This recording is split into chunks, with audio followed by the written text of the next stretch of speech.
नाज़रीन आदाब, मैं खालिद शहबाज। आप देख रहे हैं गवाह न्यूज़। गुजरात यूनिवर्सिटी में गैर मुल्की मुस्लिम तलबा पर नमाज तरावी के दौरान गुंडों के एक हुजूम के हमले की खबर इंटरनेशनल हो गई और इसका असर मुल्क के खारजी ताल्लुकात पर हो सकता है। इसलिए मरकजी हुकूमत की जानिब से गुजरात हुकूमत को सख्त तरीन कार्रवाई की हिदायत का इम्कान है। गुजरात यूनिवर्सिटी में अफगानिस्तान, श्रीलंका, बांग्लादेश और कई ममालिक के फॉरेन स्टूडेंट्स पर 17 मार्च की रात हुए हमले में 5 तलबा जख्मी हुए हैं। बाहर से आने वाले गुंडों का हॉस्टल के ए ब्लॉक में रहने वाले तलबा से ताल्लुकात बताए जाते हैं। वाइस चांसलर यूनिवर्सिटी का कहना है कि यह हमला पुरानी दुश्मनी और आपसी कशीदगी का नतीजा है। तरावी की नमाज से इसका कोई ताल्लुक नहीं। चंद दिन पहले दिल्ली में सड़क पर नमाज जुमा अदा करने वाले नमाजियों को भी दिल्ली पुलिस के एहलकार की जानिब से लात मारने का वीडियो वायरल हुआ था। इसे मुअत्तल जरूर किया गया, मगर हिंदुस्तान की सारी दुनिया में रुसवाई हुई है। लोकसभा इलेक्शन की तारीखों के ऐलान के बाद तमाम सियासी जमातों की सरगर्मियों में शिद्दत पैदा हो गई।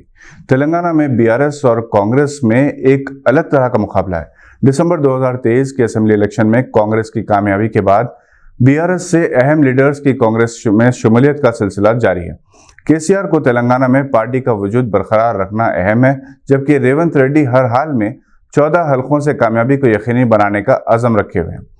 इन्हें बीजेपी की तेलंगाना में बढ़ती हुई ताकत को रोकना है। एमआईएम से इनके ताल्लुकात खुशगवार हो चुके हैं और इन्होंने कहा कि कांग्रेस के दरवाजे अगर पूरी तरह से खोल दिए जाए तो बीआरएस में कोई भी बाकी नहीं रहेगा। रेवंत रेड्डी की हुकूमत के 100 दिन मुकम्मल हो चुके हैं और इस दौरान इन्होंने एक दिन भी रेस्ट नहीं लिया। यह सिलसिला इलेक्शन तक जारी रहेगा। तेलंगाना में 13 मई को इलेक्शन होंगे। मुल्क में 7 मरहलों में इलेक्शन हो रहे हैं और पीएम मोदी 400 से ज्यादा हलकों में कामयाबी का दावा कर रहे हैं। इलेक्टोरल बॉन्ड्स के इंकिशाफ से यकीनी तौर पर किसी हद तक बीजेपी की साख मुतासिर हुई है, क्योंकि एसबीआई ने जो डेटा सुप्रीम कोर्ट के हवाले किया, इसके मुताबिक सबसे ज्यादा 8,251 करोड़ के बॉन्ड्स बीजेपी को हासिल हुए। 1952 करोड़ के बॉन्ड्स लेकर कांग्रेस दूसरे नंबर पर है और 1708 करोड़ के बॉन्ड्स लेकर टीएमसी तीसरे नंबर पर है।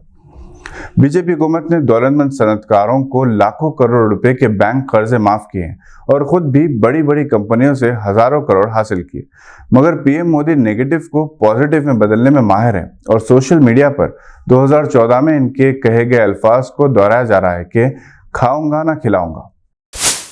मुसलमानों को एक तरफ इस्लाम और मुस्लिम दुश्मन अनासिर से परेशानी है तो दूसरी तरफ उन अनासिर से खतरा लाहक है जो कभी मुसलमान थे और जिन्होंने अपना मजहब तब्दील कर लिया मगर अपने आप को एक्स मुस्लिम कहते हैं।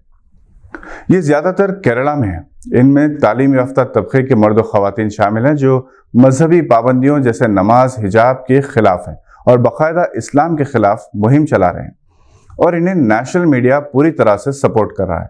सवाल यह है कि जब ये मुसलमान ही नहीं रहे तो फिर एक्स मुस्लिम कहलाने का इन्हें क्या हक है। वो ये एतराफ़ कर रहे हैं कि मजहब से दूरी के बाद इनकी फैमिलीज ने इनका बाइकआउट किया है। अंग्रेजी अखबारात ऐसे अनासर के आज़ादाना ख्यालात को शाये कर रहे हैं जिससे इस्लाम और मुसलमानों के खिलाफ गलत फहमियाँ पैदा हो रही हैं, जिसका इजाला ज़रूरी है। हिंदुस्तानी क्रिकेट टीम के नए खिलाड़ी सरफराज खान रातों रात वाकई स्टार बन गए। कौमी और बैनुल अक़वामी मीडिया इनके इंटरव्यूज लेने में एक दूसरे से बाजी ले जाने की कोशिश कर रहा है। हाल ही में टाइम्स नाउ, आज तक के अलावा मशहूर क्रिकेट जर्नलिस्ट विक्रांत गुप्ता ने इनके इंटरव्यू लिए और सरफराज ने जिस सुलझे हुए अंदाज में इनके सवालात के जवाब दिए वो मुतासिरकुन है। इन्होंने ये एतराफ़ किया कि पहले टेस्ट में वो सेंचुरी बनाना चाहते थे, रन आउट हो गए। फील्डर की गेंद स्टंप पर नहीं बल्कि इनके दिल पर लगी। इन्होंने कहा कि जरूरी नहीं कि पहले ही टेस्ट में सेंचुरी बनाने वाले ही आगे भी अच्छा खेले और जिन्होंने सेंचुरी नहीं बनाई आगे अच्छा नहीं खेलेंगे। इन्हें रनों की भूख है। इन्होंने इस बात पर खुशी का इजहार किया कि इनके छोटे भाई मुशीर खान बेहतरीन फॉर्म में हैं और इन्हें इस बात का यकीन है कि एक दिन दोनों भाई एक साथ टेस्ट मैच खेलेंगे। ये इनके वालिद नौशाद खान की आरज़ू है।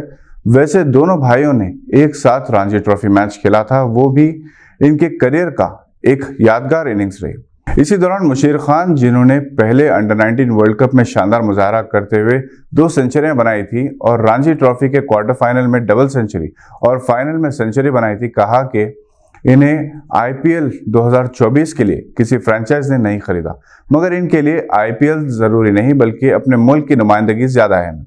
काबिल जिक्र बात यह है कि हिंदुस्तान के कई नामवर खिलाड़ियों ने आईपीएल के लिए हिंदुस्तानी टीम को नजरअंदाज किया, जिनमें हार्दिक पांड्या, ईशान किशन काबिल जिक्र हैं और खुद विराट कोहली ने मसरूफियात के बहाने इंग्लैंड के खिलाफ सीरीज नहीं खेली, मगर अब वो आईपीएल खेलने के लिए वतन वापस हो सकते हैं। ये थी आज की चंद अहम खबरों पर नजर। कुछ ऐसी अहम खबरों को लेकर हम फिर हाजिर होंगे अगले बुलेटिन में। तब तक के लिए देखते रहिए गवाह।